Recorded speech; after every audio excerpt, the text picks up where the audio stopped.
സ്വർഗത്തിൽ കടക്കണമോ നിങ്ങൾ വൈവാഹിക ജീവിതവുമായി ബന്ധപ്പെടണമേ. അനസ് റളിയല്ലാഹു അൻഹു റിപ്പോർട്ട് ചെയ്യുന്ന ഹദീസിൽ കാണാം, കാന റസൂലുള്ളാഹി സ്വല്ലല്ലാഹു അലൈഹി വസല്ലം യഅ്മുറുനാ ബിൽ ബാഅ വയൻഹാ അനിത് തബത്തുലി നഹിയൻ ശദീദാ. വൈവാഹിക ജീവിതത്തെ ഞങ്ങളോട് കൽപ്പിക്കുമായിരുന്നു, പ്രചോദനം ചെയ്യുമായിരുന്നു. അവിവാഹിതനാകുന്നതിൽ നിന്ന് ഞങ്ങളെ നിരുത്സാഹപ്പെടുത്തുമായിരുന്നു ഹബീബായ റസൂലുള്ളാഹി സ്വല്ലല്ലാഹു അലൈഹി വസല്ലം. നബിയുടെ ശൈലി എന്താണ്? വിവാഹം കഴിക്കാൻ കൽപ്പിക്കും, കല്യാണം കഴിക്കൂ. ആരെങ്കിലും ക്രോണിക് ബാച്ചിലറായിട്ട് നടക്കുന്നുവെങ്കിൽ അവനെ താക്കീത് ചെയ്യും, അത് നടക്കരുത്, ഇസ്ലാം അത് വെറുക്കുന്ന ഒരു കർമ്മമാണ്, അതുകൊണ്ട് നിങ്ങൾ വിവാഹം കഴിക്കണം. പരിശുദ്ധ ഇസ്ലാം പഠിപ്പിക്കുന്ന വിവാഹം കഴിക്കണം. അവിവാഹിതനാകാൻ ഇസ്ലാം അനുവദിക്കുന്നില്ല. അങ്ങനത്തെ ഒരു സാഹചര്യം വന്നാൽ മാത്രം, അതല്ലാതെ അവിവാഹിതനാകാൻ പാടില്ല. ക്രോണിക് ബാച്ചിലറാകാനും പാടില്ല. കല്യാണത്തിനുള്ള ആഫിയത്ത്, ആരോഗ്യം വന്നു കഴിഞ്ഞാൽ കഴിച്ചുകൊള്ളണം. എന്തേ കല്യാണം കഴിക്കാത്തത്? സമയമായിട്ടും വിവാഹം കഴിക്കാത്തത് എന്ത്? സമ്പത്തില്ല. അതാണ് പറയുന്ന ഒരു മാനദണ്ഡം.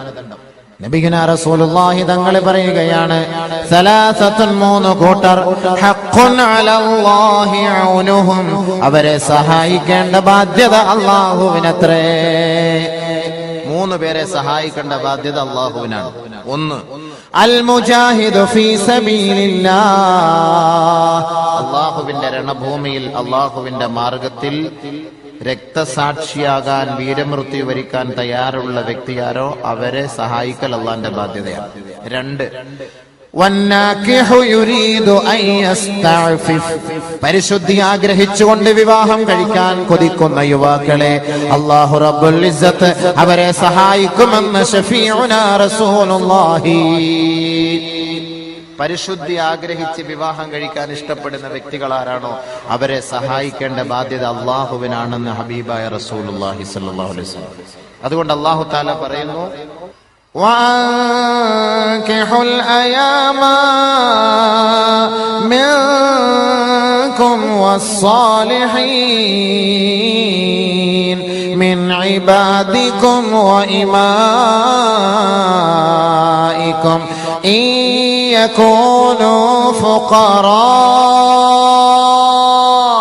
യുഗ്നിഹിമുല്ലാഹു മിൻ ഫളിഹി വല്ലാഹു വാസിഉൻ അലീം.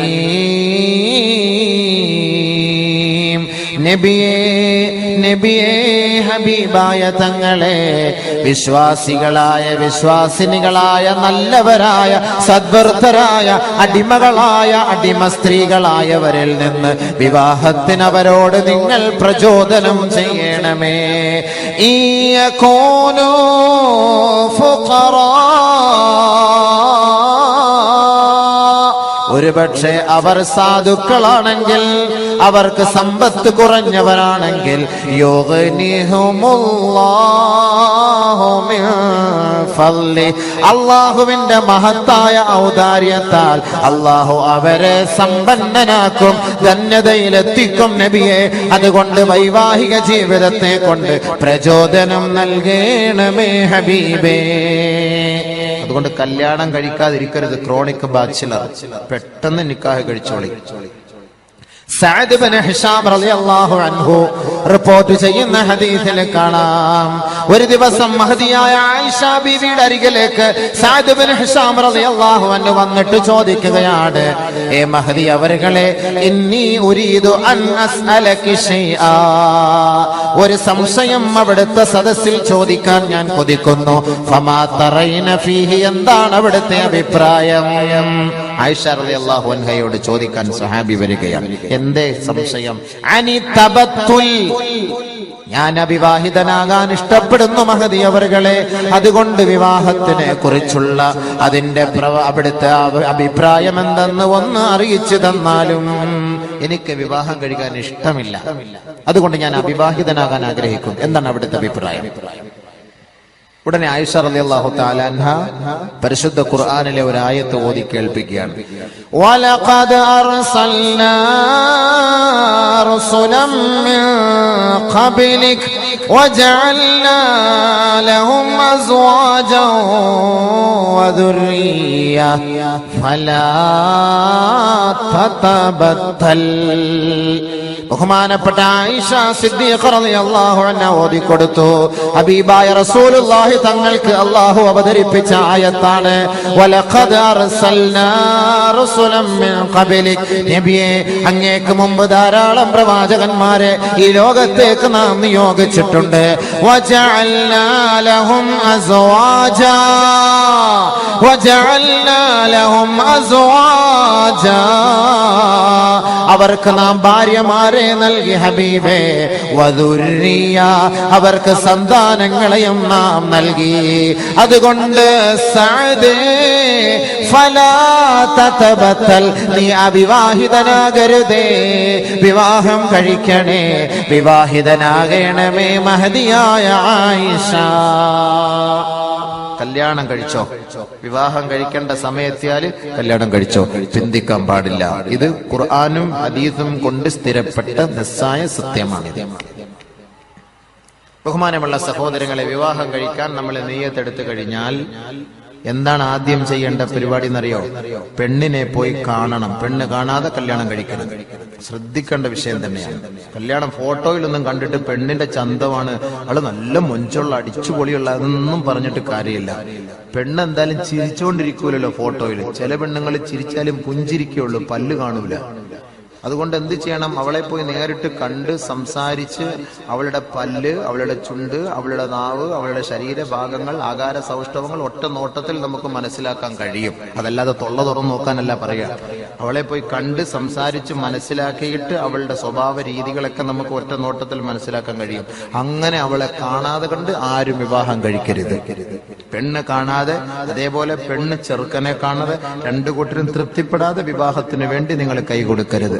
ഉപ്പമാരും ഉമ്മമാരും ഏതെങ്കിലും ഗൾഫിൽ നിൽക്കുന്ന മക്കൾക്ക് പെണ്ണിനെ കണ്ടുവെക്കും, ഇവിടെ ആലോചിച്ച് റെഡിയാക്കി ഒക്കെ വെക്കും, ഉറപ്പിച്ച് റെഡിയാക്കി വെക്കും. മോനെ, നീ വന്നാലും നിനക്ക് ഞാൻ വിവാഹം കഴിപ്പിച്ചു തരാം, എല്ലാം ഓക്കെയാണ്. പക്ഷെ അവന് ഇഷ്ടമില്ലാത്ത പെണ്ണായിരിക്കും. ഒരിക്കലും അതിന് ഉപ്പയും ഉമ്മയും തയ്യാറാകരുത്. അത് ഏറ്റവും വലിയ തെറ്റാണ്. ആ കുടുംബ ജീവിതം റാഹത്തിലെത്തൂല, അതാകെ ഇടങ്ങേറലാവും. അത് നബിതങ്ങൾ പറയുന്നു.